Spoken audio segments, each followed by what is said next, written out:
A body was found on the outskirts of a major city in Siberia. The arriving police investigated a case that became one of the most gruesome in the recent years in Russia. In this video, I will tell you about the case of Olesya Mostovshikova.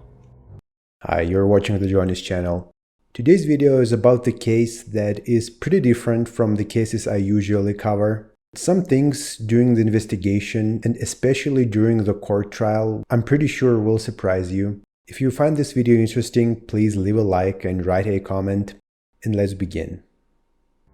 So, everything happened in Irkutsk, which is a large city in Russia, located in the eastern part of Siberia. It is an industrial center, but tourists also visit it on their way to Lake Baikal. However, some outskirts of this city are not the most prosperous places, and in 2009, when everything happened, the Kuibashevsky district was exactly like that. It was filled with private houses mixed with old apartment buildings, and quite a few troubled families were living in the area, making it easy to encounter homeless or drunk people wandering through the streets. In early March of 2009, two homeless people were digging through one of the dumpsters in search of discarded food or something valuable. During their search, they discovered a heavy bag and, of course, became interested in its contents, thinking it might contain clothes or food. However, when they unfolded the bag, they were shocked to find two female legs inside. There was no doubt that they belonged to a woman, as the nails were painted red. Soon, the police arrived at the crime scene. The first thing that interested them was the location of victim's body.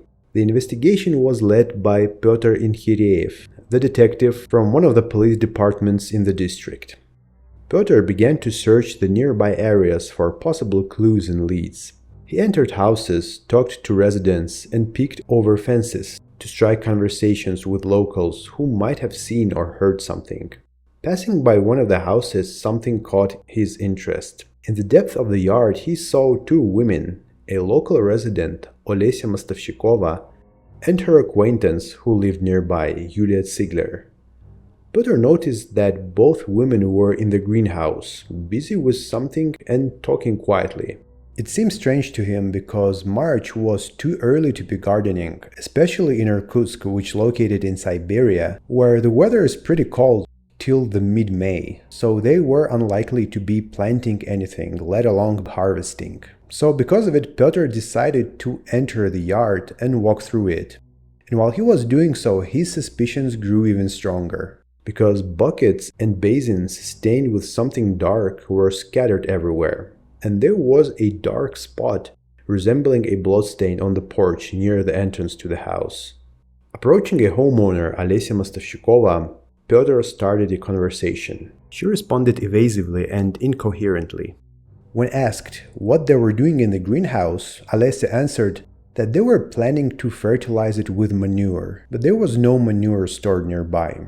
Olesya tried to explain herself, telling that it will be delivered to her home shortly. But obviously, this whole story seems strange. Taking advantage of Mostovshikova's confusion, Detective Inkhireev decided to walk further into the yard, to the toilet, which was a small standalone building. To the right of it, the detective noticed a woman's handbag. The ground around it was heavily overgrown with tall weeds, but pushing them aside, Pyotr discovered the remains of a woman. The victim had no legs and other body parts. Pyotr then entered the kitchen and saw leftovers from dinner on the table. The sight of prepared food raised the worst suspicions about what had been done to the victim, but all the horrifying details were yet to be uncovered. The homeowner Olesya did not deny what had been done. During police interrogations, she recounted the events without a hint of remorse. Everything happened on March 5, 2009. On that cold spring evening, a drunken gathering was taking place at her house. 27-year-old Olesya Mostovshikova and her 33-year-old friend Tatyana Romanchuk were drinking together. At some point, Romanchuk, who was already heavily intoxicated, insulted Mostovshikova, calling her a bad mother and housewife. Mostovshikova became enraged by such criticism, and she was furious. She tried to kick Romanchuk out of her house, but Tatiana was already so drunk that she could no longer walk. But Mostovshikova was so furious that her status of a perfect mother was questioned that she began kicking Romanchuk, who was already lying on the floor and not coming to her senses. But Mostovshikova already could not control herself. She went to another room and took an axe, and when she returned, she started hitting Romanchuk. She struck her 51 times, as it was later shown by the forensic examination. Mostovshikova's husband recently took his own life, so maybe this was the reason that she was drinking so much and was so easily triggered. Witnesses to this gruesome murder was Mostovshikova's son, first grader Ilya, and her friend Yulia Ziegler, who dropped by to have a drink with Olesya. 7-year-old Ilya was not only forced to watch how his mother was killing Romanchuk, but he was also forced to listen Romanchuk's dying breaths while she was lying on the floor. After killing Romanchuk, Mostovshikova took a kitchen knife and cut off her ears. Later, still in rage, she tried to take her eyes out with her own fingers. She threw all of it into the stove, along with the severed arm. Mostovshikova then took the arm out of the fire several times, tasted it, and threw it back into the stove, saying, "It's not tasty, it needs to be roasted a bit more." After that, Mostovshikova decided to clean up the house. During the cleaning process, she tried to involve her son by sending him to fetch water to clean the floors. But the frightened boy refused to leave the room where he had hidden. Mostovshikova left the child alone. However, her friend Yulia Ziegler was forced to help, afraid of becoming the next victim of the insane Mostovshikova. At first, Mostovshikova and Ziegler dragged the body to the shed, and then they brought it back into the house and dumped it into the basement. Then they decided to remove it from there, but it turned out to be too heavy. They again used the axe and knife joined by a saw. Everything took a little bit over a week. For all 8 days, until Romanchuk's remains were found in the dumpster, Mostovshikova and Ziegler were drinking in her house, and Mostovshikova didn't really do much to hide what she did. She was telling about it to some people who visited her. But the worst part of this was that during this whole week, Ilya was still at home, and he witnessed what his mother did and said. On March 7th, when there was nothing to eat at Mostovshikova's house except rice, she went to the cellar where the body was lying and cut a piece of meat from her victim's thigh. Также с подружкой Юлей мы спустились в подвал, так как она сказала, что хочешь поесть мясо. Мы решили отрезать кусочек мяса. Отрезав кусочек мяса, еще мы при этом отрезали лобок. Лобок остался лежать в подвале, а кусок мяса мы подняли наверх на кухню. Также мы его жарили и поели. The friends chopped it, fried it with onions, and ate it with rice as a garnish.